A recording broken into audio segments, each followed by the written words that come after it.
And during this time in the mid to late 90s, there was just a string of white male domestic terror. I know I shouldn't say the 90s because still happening today. Just happened a few weeks ago in Kenosha, Wisconsin. So have you ever been blamed for something that you didn't do, and no matter what you did, you couldn't convince the person that it wasn't you? Well, you may have a lot in common with the protagonist from this week's movie, especially if that thing that you were blamed for doing is the death of several people and the injury of 100 people. We're talking about Richard Jewell on this week's Everyman Movie Review.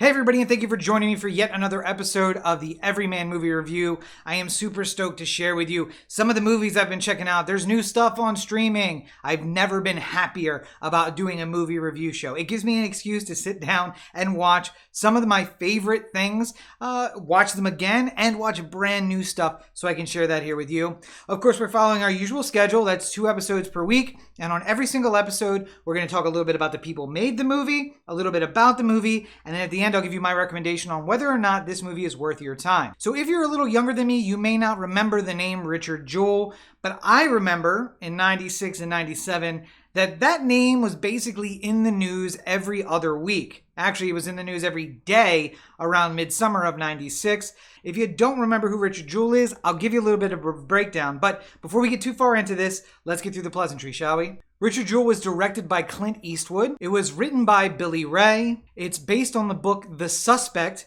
by Kent Alexander and Kevin Salwin. And it's also based on Marie Brenner's article, American Nightmare, The Ballad of Richard Jewell. It is starring Paul Walter Hauser as Richard Jewell in a role that I'm not going to say he was born to play, but oh my, does he actually look like Richard Jewell, the historical person in this movie. And I've never seen him in anything like this before.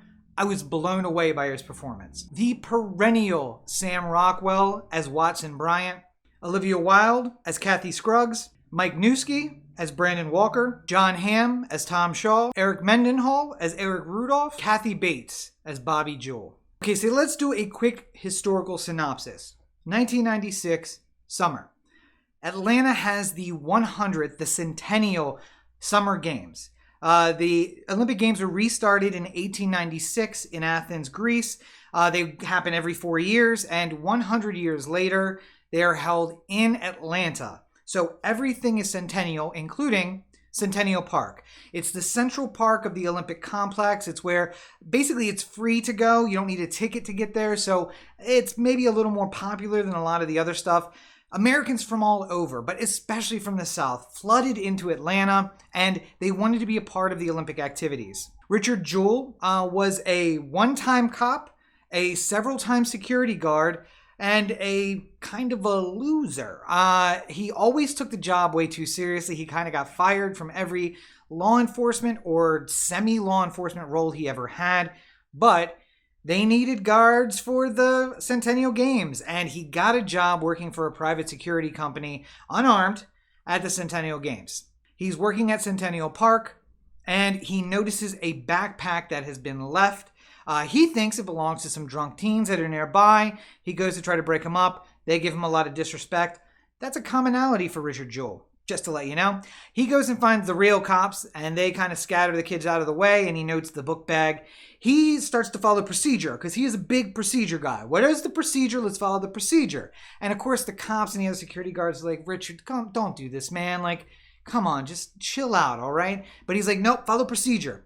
So they bring in the bomb squad, and what do you know? It's 3 very large pipe bombs. And the bombs have been set up so that they would blow outwards toward the crowd. Richard, in his, just stumbling and bumbling, knocked the bag over, so now it's facing upward.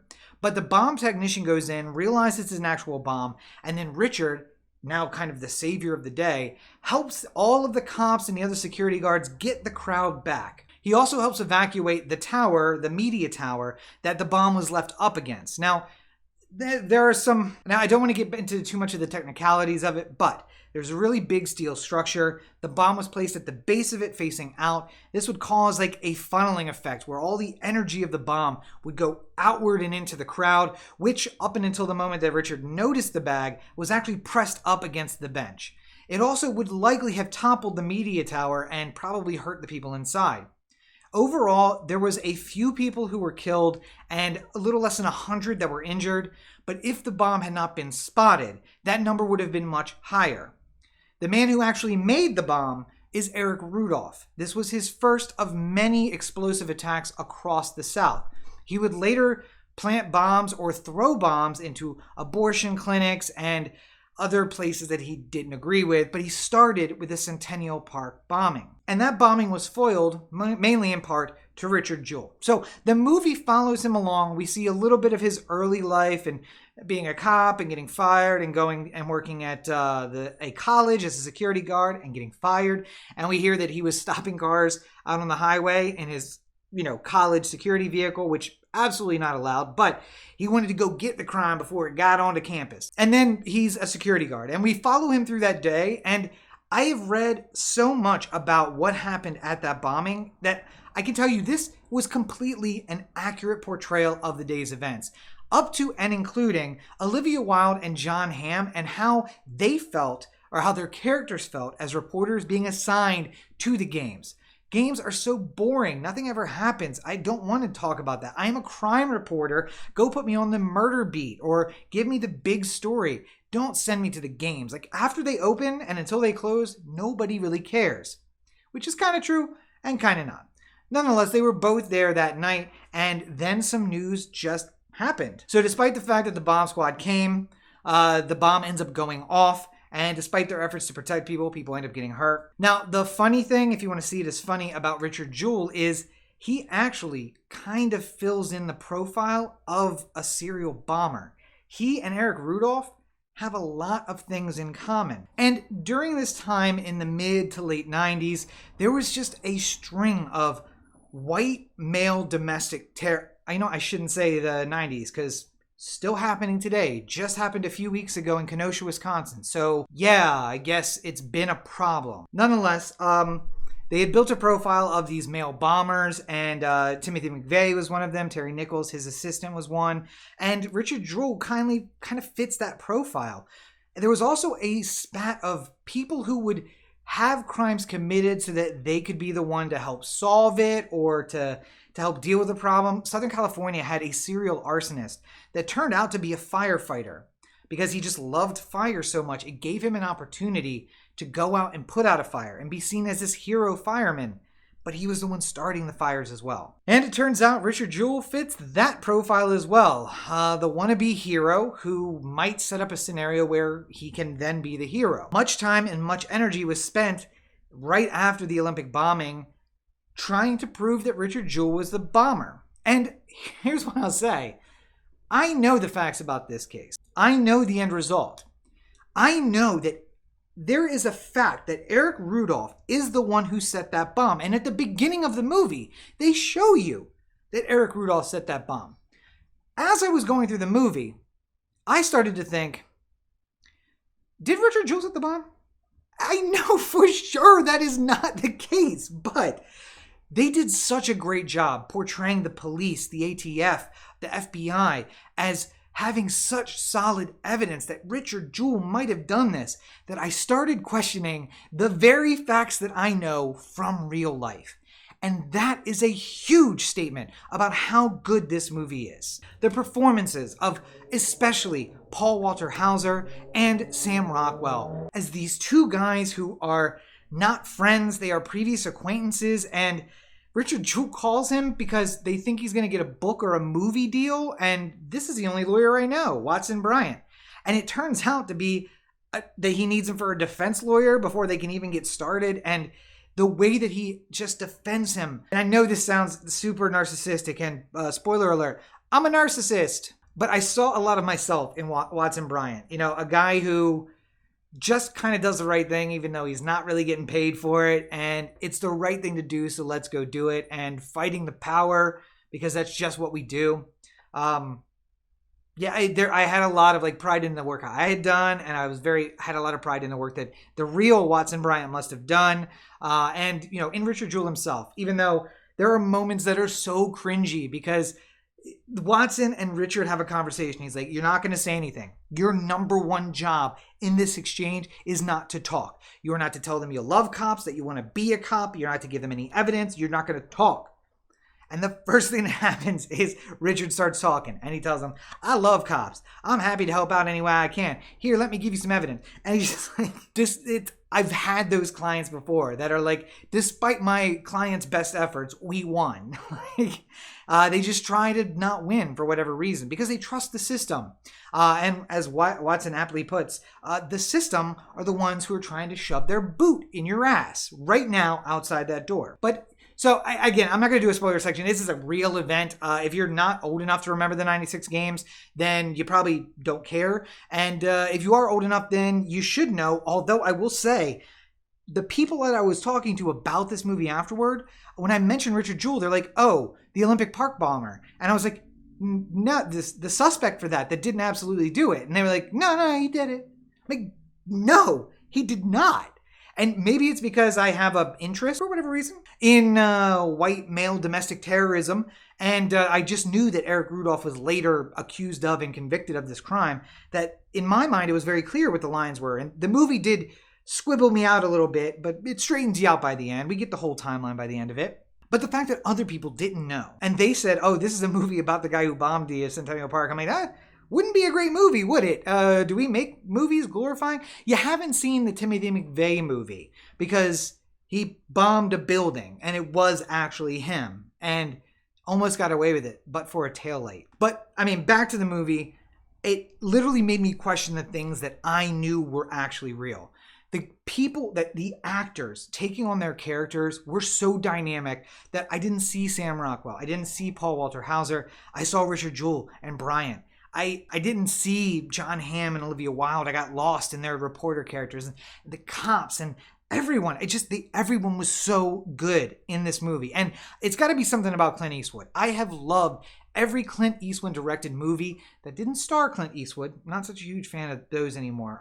He's too old to be like the bad guy or the badass, I guess. But everything he directs other people in has been phenomenal. I really hope he continues making movies as long as he possibly can, just for that reason. And that he sticks so closely and makes them historically accurate is fantastic. There are places all over that he could have taken some license, and he just didn't. And in fact, he had Paul Walter Hauser sit in front of a green screen and basically just regurgitate an interview that Richard Jewell did so that he could put him in an interview with Katie Couric on the TV that Richard Jewell, Paul Walter Hauser, is watching. He's watching the real interview that was on TV, only himself green screened in over the actual Richard Jewell. And there were other portions of news coverage that we saw the actual Richard Jewell, and only if you really know what he looks like could you tell the difference between when it was really Richard Jewell and when it was Paul Walter Hauser. And that is fantastic. But also, there is some sadness to it. We are in times where we realize that not everyone feels safe and protected by police. And you see this guy who absolutely trusts the police to do the right thing, and they are absolutely not out to do the right thing. They use dirty tricks. They try to get him caught in traps. And they just want to get him for this, even though it kind of becomes clear early on that it's not him and it couldn't be him. But they want to have a suspect, they want to convict someone, and they're willing to take him if he's willing to give them what they need. And he just narrowly avoids that despite his absolute love for the criminal justice system. That's a cautionary tale for everyone, that no matter how much you trust the system is designed never to trust you. And Richard Jewell is a perfect example of that. And it's really a sad story. They kind of wrap up the story of Richard Jewell. And, I didn't know this part of it, that he and Watson Bryant remained friends for a long time. That Richard Jewell's mother babysat Watson Bryant's kids, even after, sadly, Richard Jewell passed away in 2007, I think, of heart complications. He spent most of his life defending himself, because even when Eric Rudolph was later captured and charged and convicted of this bombing, there are people, like the people I discussed the movie with, who said, "Oh yeah, the Olympic Park bomber, who still thought Richard Jewell was that guy. He became a cop after this whole thing shook out. And yet still, people think of him as the Olympic Park bomber, when really he should be the cautionary tale about being the scapegoat. And when the system is not meant to help you, it is really meant to not serve justice, but to convict someone for a crime, whether or not they are the right person. But yes, if you can't tell, I thoroughly enjoyed Richard Jewell. And I gotta say, look, I'm a bit of a nerd. I have a daily podcast where I talk about weird facts and trivia. So Rob Explains. I'm running for president. Rob Cheek for Prez on all your social media. I write alternate history, kind of alternate future, dystopian future books. You can find those on my website, robertandcheek.com, and they're available on Amazon. And I mean, I'm going to use the word podcast twice in this descriptor. I do a weekly podcast with my buddy Corey about news and politics and the biggest stories of the week. New episodes of the Other Anthem podcast every Tuesday. So I say that I love it, and I'll say that with a grain of salt. I love these historical movies. I love a well-done movie no matter what. But if it's about a real, true historical person and we stick to the historical story, we don't take liberties, we find people who can not only physically but emotionally encapsulate that character, then I am for it. And I think that anyone would be able to sit through and enjoy this movie because it really is just like, once you realize that there's no way he could have done it, which happens relatively early on, and again, if you know the historical story, you know he didn't do it, but you're just so frustrated with like, why can't they convince anyone? And it kind of turns into like I did a review for Free Ray Sean. It's a Quibi series where Ray Sean is basically saying, I was set up this whole thing. It isn't what it looks like. And this, Richard Jewell, is the 1996 version of what Free Ray Sean is in 2020. Free Ray Sean's on Quibi. And it was directed by a young and up-and-coming filmmaker with people of color in it, starring people of color, and the system is out to get them. Richard Jewell is directed by Clint Eastwood, a perennial Hollywood person, and it's about a white guy in the 90s, and the system is out to get him, and he doesn't realize it. So, like, they're same, but in different periods of history. And I really dig that. I'm a history nerd. I love everything about history. So when I see something that I already knew a lot about and I find a way that I can learn more from a movie that also entertains me, you got me in that. But that may not be for everybody. So what I'll say is grain of salt. I highly recommend this movie, but if you're the type that doesn't like those kind of historically based movies, the ones that are based on a true story, then this is definitely not going to be for you. It doesn't have the same structure that you might be used to in a movie because it's following a true event. So we kind of build up to these moments, but they may happen intermittently, not in where you expect them. But if you can get through all that, I highly recommend that you check it out. Richard Jewell is available on streaming. I'll put a link down in the show notes below where you can find it if you want to check it out. And of course, you'll also find links below to the Everyman Movie review. And Richard Jewell is a once-in-a-lifetime movie, but we do 2 episodes per week, every Thursday and one day in between. So make sure you're subscribed and turn on the notifications so that you know when the latest episode is available. But until next time, please take care of yourselves and each other. Remember, the system doesn't trust you and you shouldn't trust it. Have a great week, everybody.